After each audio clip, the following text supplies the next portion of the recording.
안녕하세요. 9월 15일 매일 성경 함께 나누겠습니다. 첫 번째 문단입니다. 아람 군대는 병거와 말과 큰 군대 소리를 듣고 헷 사람과 애굽 사람에게 돈을 주고 이스라엘이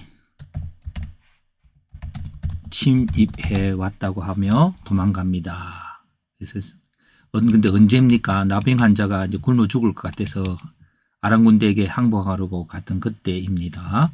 자, 나병 환자들은 이 소식을 왕궁에 알리려고 했습니다. 어떻게 해요?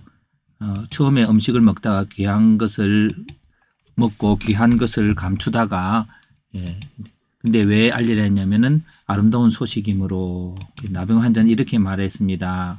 아람진에는 아무것도 없고 말과 나귀만 매여 있다고 했고, 근데 어떤 사람들은 나병 환자들의 말이 아람 사람들의 괴락이라고 말했습니다. 왜냐하면 아람 사람들이 우리가 줄인 걸 알고 매복했을 거라고 말합니다. 정탐꾼은 보고했습니다. 무엇을? 아람 사람들이 버린 어복과 병기가 가득하다고 그랬습니다. 근데 어떻게 성중에 남아있는 말 5필을 가지고 또 어떻게 했냐고 하면은 이렇게 했습니다.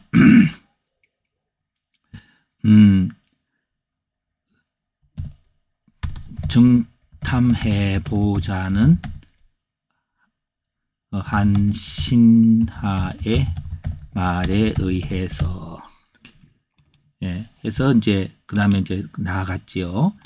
자, 마지막 문단. 하나님께서 하늘에 창을 내신들 밀가루 한 서아에 한 세겔 되고 보리 두 서아에 한 세겔이 되는 일은 이루어지지 않을 것이라고 장담하던 그 청가는 성문에서 백성에게 발표 주었습니다. 왜요? 왕이 그 장관에게 성문을 지키게 하였으므로. 또 이거를 어떻게라고 보기보다는 왜라고 하는 것에도 되겠습니다. 원인이 되겠습니다.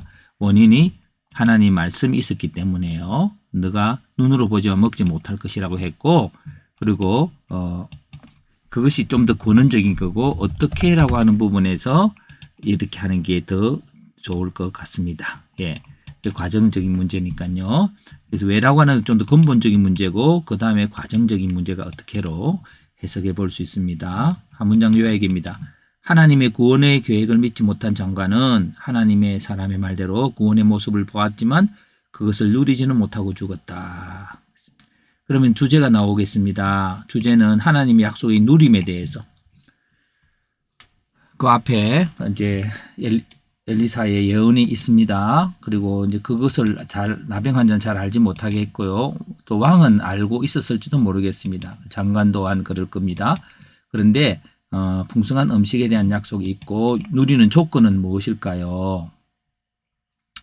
나병 환자는 죽음을 각오하고 갑니다. 어차피 죽을 바에야 나아가보자라고 하는 것이었고, 백성들과 왕들은 이제 나병 환자의 소식을 듣고 어떤 사람은 계략이라 여겼지만 어떤 사람은 시도해보자고 해서 정탐하게 되었습니다.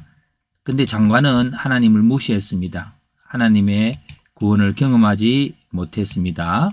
그리고 이제 어떻게 무시했냐면은 여호와께서 하늘에 창을 내신들 이 일이 이루어지지 않을 거라고 했습니다. 장관도 어떤 범위에서 하나님 능력을 의지할 것입니다.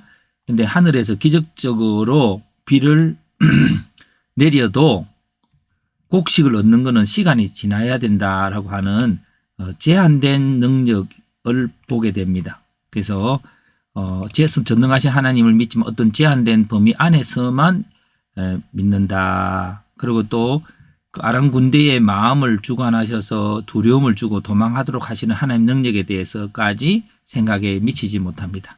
홍해의 길을 내시는 하나님처럼 하나님이 행하시는 일은 우리 인간의 힘으로 생각으로 미칠 수가 없는 것이죠. 그런데 그것을 장관은 제한했던 것을 봅니다. 그래서 한 문장 이렇게 해석을 해봤고 이걸 근거해서 한번 적어보겠습니다. 해석입니다. 인간의 생각으로는 계산할 수 없지만 약속에 의지하여 계속 나아가는 사람들은 하나님의 약속을 언젠가는 경험하게 될 것이다. 때로는 문둥근 자들은 더 이상 내려갈 곳이 없어서 하나님의 약속을 향해서 나아가기도 하고, 그러면 하나님의 구원을 경험할 수 있게 됩니다. 하나님의 능력을 믿지 못한 장관은 그 광경은 보지만 누리지 못하고 죽게 됩니다. 우리에게는 믿음이 여러 가지 단계적이지만 어떠할지라도 하나님은 구원하시는 하나님이시고 구원하심에 대해 의심하지 않고 오늘 하루하루를 살아가게 된다면 그 결국에는 구원을 경험하게 될 것을 말씀하게 하고 있습니다.